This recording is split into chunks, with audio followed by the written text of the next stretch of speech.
Hello আমার সম্মানিত viewer, friend, family সবাইকে মা কিচেন এ স্বাগত জানাই।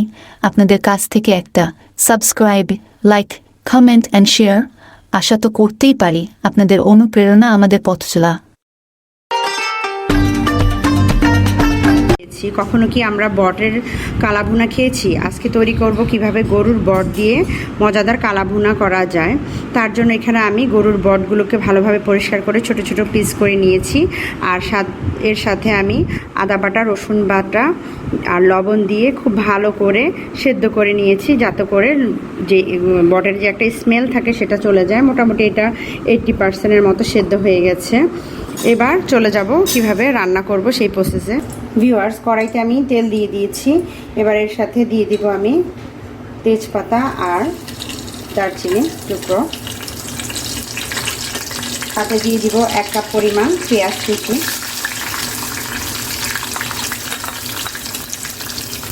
ভালো করে পেঁয়াজটাকে ভেজে নিচ্ছি। ভিউয়ার্স, এবার পেঁয়াজটা ভাজা ভাজা হয়ে গেছে। এর সাথে দিয়ে দিব আমি আদা রসুন পেস্ট। এখানে আমি 1 টেবিল চামচ রসুন বাটা নিয়েছি, 1 টেবিল চামচ আদা বাটা নিয়েছি। সাথে দিয়ে দিচ্ছি এখন গুঁড়ো মশলা। হলুদের গুঁড়ো দিয়ে দিব 1 চা চামচ পরিমাণ, লাল মরিচের গুঁড়ো দিচ্ছি 1 চা চামচ পরিমাণ, জিরা গুঁড়ো দিব 1 চা চামচ পরিমাণ, ধনিয়া গুঁড়ো 1 চা চামচ পরিমাণ, লবণ দিয়ে দিব সামান্য পরিমাণ। যেহেতু সেদ্ধর সময় আমি লবণ দিয়েছি, এখন অল্প পরিমাণ দিয়ে দিচ্ছি লবণ। মিক্স করে নেব সবগুলো।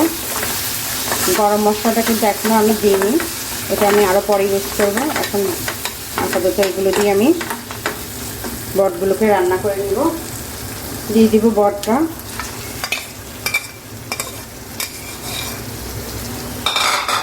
অবশ্যই বটকে আগে কষিয়ে নেবেন আদা রসুন আর সামান্য লবণ দিয়ে, এতে করে যে স্মেলটা থাকে সেটা কিন্তু আর আসবে না। ভালোভাবে মিক্স করে কষিয়ে নিচ্ছি।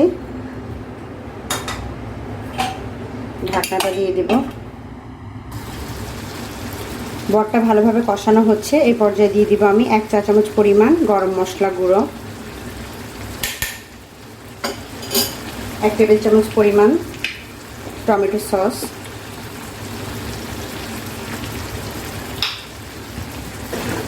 1 টেবিল চামচ পরিমাণ সয়া সস,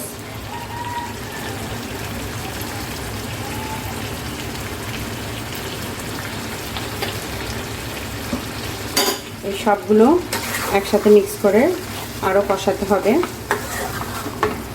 এইটা যেহেতু আমরা আগেই মোটামুটি সেদ্ধ করে নিয়েছি, এখন শুধু হচ্ছে খুব ভালোভাবে কষিয়ে কষিয়ে এটার কালো যে কালারটা সেটা আনতে হবে, কালো ভুনার কালারটা। তো আমি আরও কিছুক্ষণ কষাতে থাকি। দেখতেই পাচ্ছেন আমার যে বটের কালা ভুনাটা, এটা নাড়তে নাড়তে এই পর্যন্ত লুক এসেছে। এটা কিন্তু কন্টিনিউ নাড়তে হবে, না হলে বটটা বারবার নিচে লেগে যাবে। এই পর্যায়ে আমি দিয়ে দেব রসুন। এখানে আমি রসুনের কোয়াগুলোকে এভাবে মাঝখান দিয়ে একটা ফালি করে করে কেটে নিয়েছি। আস্ত রসুন দিয়ে দিচ্ছি আর দিয়ে দিব শুকনা মরিচ।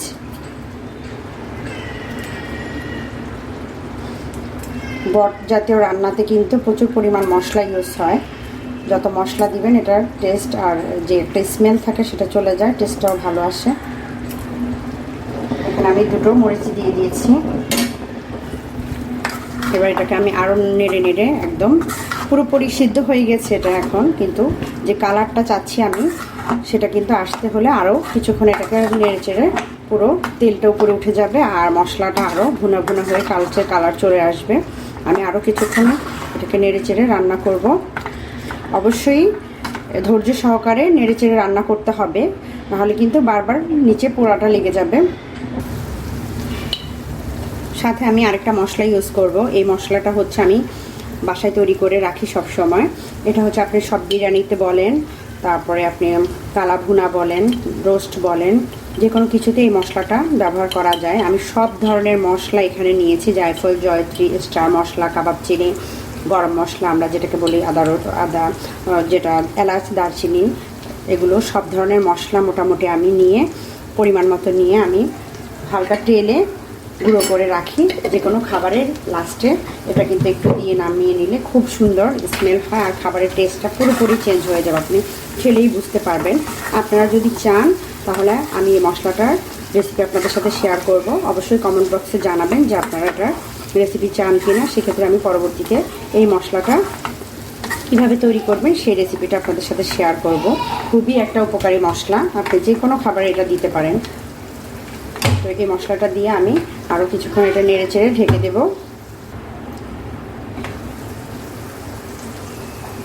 ভিউয়ার্স, দেখতেই পাচ্ছেন আমার কালা ভুনাটা আমি কিছুক্ষণ দমে দিয়ে রেখেছি, আর এটার ফাইনাল লুক কতটা সুন্দর হয়েছে। একদম সেদ্ধ হয়ে গেছে, নরম সফট হয়ে গেছে, আর দেখতেই পাচ্ছেন তেলটা উপরে উঠে এসেছে, একদম ভাজা ভাজা যে লুকটা সেটা চলে এসেছে। বাট এটা কিন্তু সফট, উপর দিয়ে অনেক মাংস আছে বা বটা আছে, আপনারা ভাজতে ভাজতে অনেক হার্ড হয়ে যায়। এটা কিন্তু একদম সফট তুলতুলে। এর কারণ হচ্ছে এটাকে আমরা খুব ভালো করে আগেই সেদ্ধ করে নিয়েছি 80%, আর 20% আমরা এই নাড়াচাড়ার মাঝেই সেদ্ধ হয়ে যাবে। আমি এখন নামিয়ে নেব আমার বটের কালা ভুনা।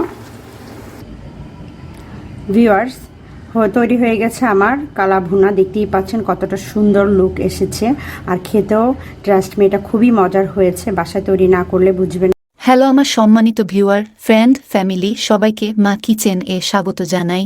আপনাদের কাছ থেকে একটা subscribe, like, comment and share আশা তো করতেই পারি। আপনাদের অনুপ্রেরণা আমাদের পথ চলা।